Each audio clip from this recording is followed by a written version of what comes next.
Welcome back, Dr. Annika's here again. Yes, welcome to this video series that will set the stage for your business, and we will mold it together in the masterclass on May 7th. If this is the first video you see in this series, just let me set you up to date. I am Dr. Annika Sorensen, a family practitioner from Sweden. That's what I've been doing most of my life. But for different reasons in my life story, I'm also working with stress management for the last, say, 15 years, helping stressed out executives to a calmer pace and better results without having to work harder. I call this series Healthy Leader, Healthy Business, Healthy Profit.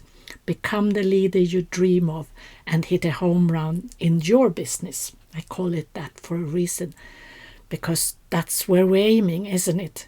To be the dream leader that you want to be and be successful with your business.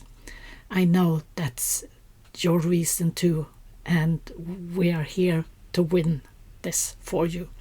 So just hang in. For you who have listened to the first video, I hope you liked and got some nuggets out of yesterday's video. It was about what we need to do to make this work count. Remember, we talked a lot about finding your purpose, why we need to do what we do, and why is it important to find the right way for me, for you, for each one of us. That is the only way to a less stressed and more fulfilling life, where life is easier and where you can do good for yourself, for others, your company, or your work, depending on your position. And also remember, I told you it is possible.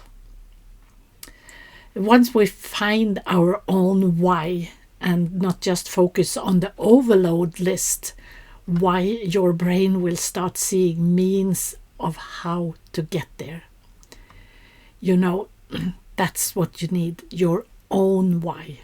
That's when your brain will be set more free to do what you want it to do. It is about upgrading yourself, upgrading your capacity. Yes, your capacity, because you have to do the job yourself. I can't do it for you.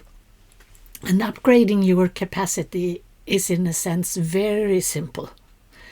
You have to care for yourself. Yes. I know that you as a leader have the responsibility for others to care for them.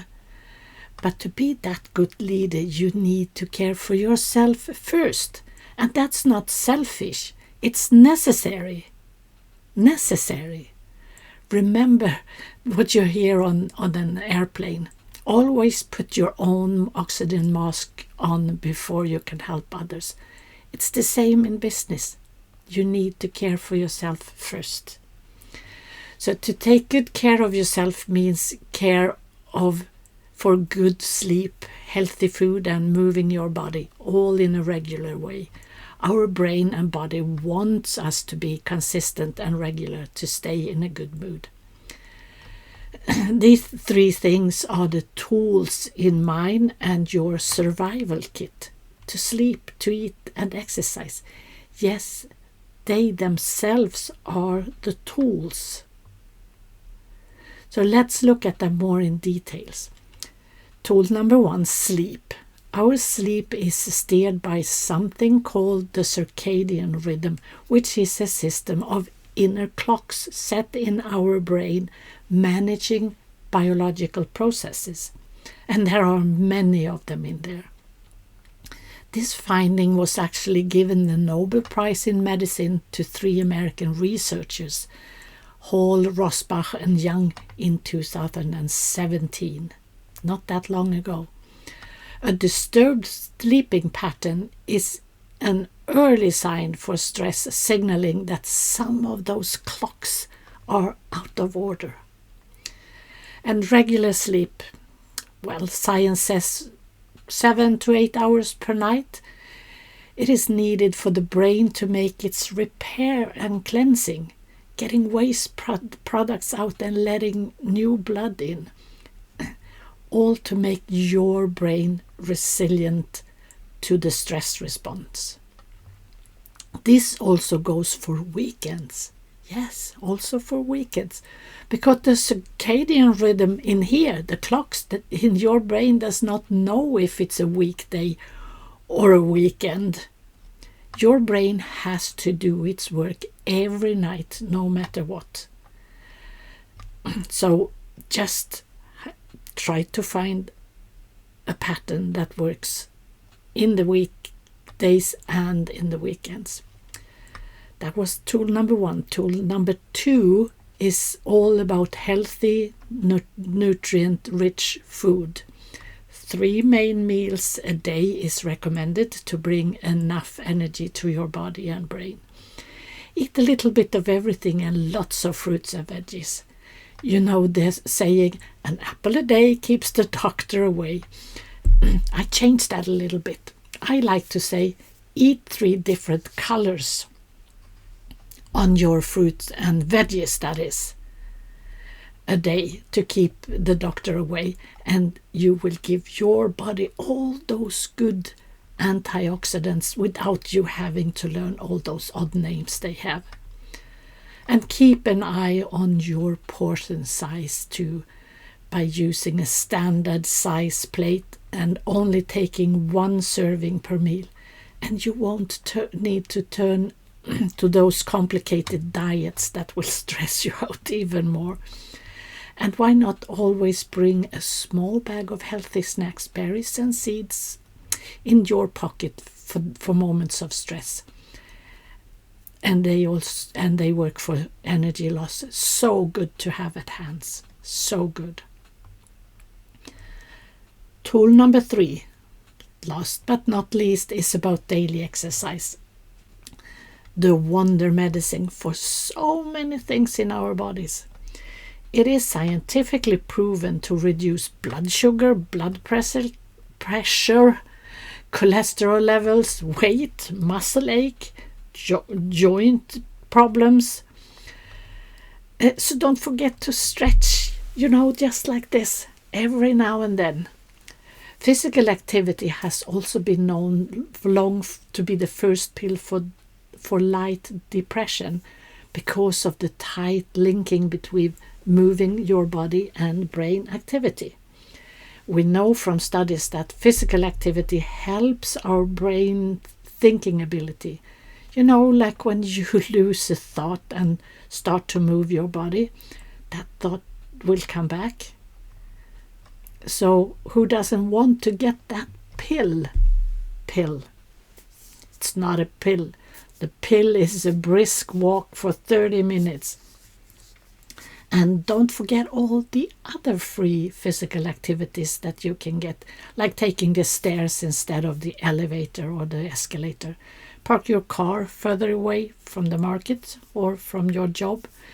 Turn on the music when doing chores around the house, and ordinary sweeping and vacuum can turn into dance moves. The possibilities to move are almost endless. Well, this all might seem overwhelming, much to do, but you just need to do small changes at a time, one by one, like choosing different colored food or set a bedtime clock as a reminder. Small positive changes, and it will add up to big differences in the long run. So to summarize today's lessons, we have talked about what we need to fix to find that cool and calm leadership we're looking for. It's about taking good care of ourselves. That is the first and most important step to start with, to upgrade your capacity. Because if you have too little capacity, you cannot increase your results. You will just tear yourself down trying to work harder. today's task is to look at how you can care for you. Is there room for improvement? Probably. So start with what you want. Take small steps. And tomorrow we will go deeper into how you can find peace and calm in your leadership and also in yourself. How do you do it? Before you leave, I would love if you can make a comment in the Facebook or LinkedIn post that you have seen, what you learned today, and I put the links to both of them in the text here below in the YouTube. And you just click the links and write something, and I also would love it if you make a comment here on YouTube. Thank you so much, and thanks for today, and looking forward to seeing you here again tomorrow. Bye bye.